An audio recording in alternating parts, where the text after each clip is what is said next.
Сәлем, аты жөнің, жасыңды айтып кетсең. Сәлеметсіз ба? Менің аты жөнім Сарбай Нұрбала. Жасың нешеде? Қазіргі таңда 14 жастамын. 14 жаста. Болашақта кім болғың келеді? Модель және актриса. Ата-аналарың оған қалай қарайды? Өте жақсы қарайды, қарсы емес. Қолдайды ма? Иә, қолдайды. Сен мотивацияны кімнен және қалай аласың? Мен мотивацияны анамнан аламын. Анам әрдайым мені қолдап отырады. Анам қалай еңбек етеді, мен де солай еңбек еткім келеді. Анаң кім болып жұмыс істейді? Анам қазіргі таңда үйде отыр. Сонда мотивацияны ол саған қалай береді? Яғни саған сенің бірге әңгімелеседі ме, әлде екеулерің бірге армандайсыңдар ма? Иә, әрбір ата-ана қызын қолдайды деп ойлаймын.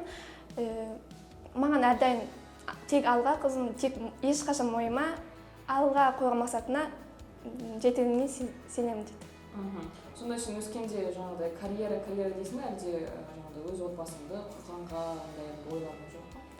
Тұрмысқа шығу әрбір қыз бала үшін ол енді жаңағы міндетті ғой.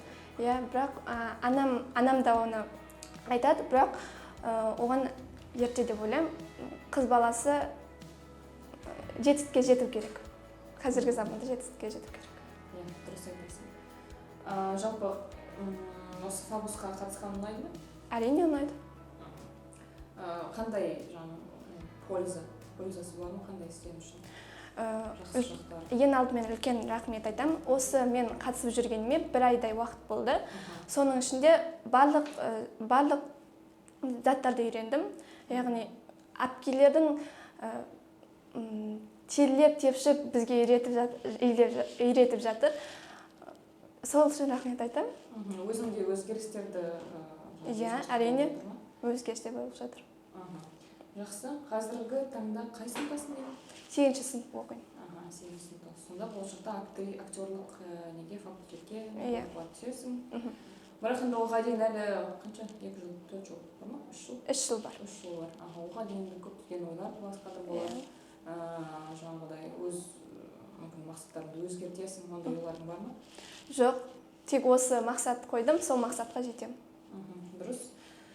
Жақсы, рахмет. Мен саған сол мақсатыңа жетуді тілеймін. Шын жүректен жаңағыдай алдыңа көптеген армандарыңды қой, белестерді бағындыр. Сол, саған көп рахмет. Сізге де рахмет. Сау болыңыз.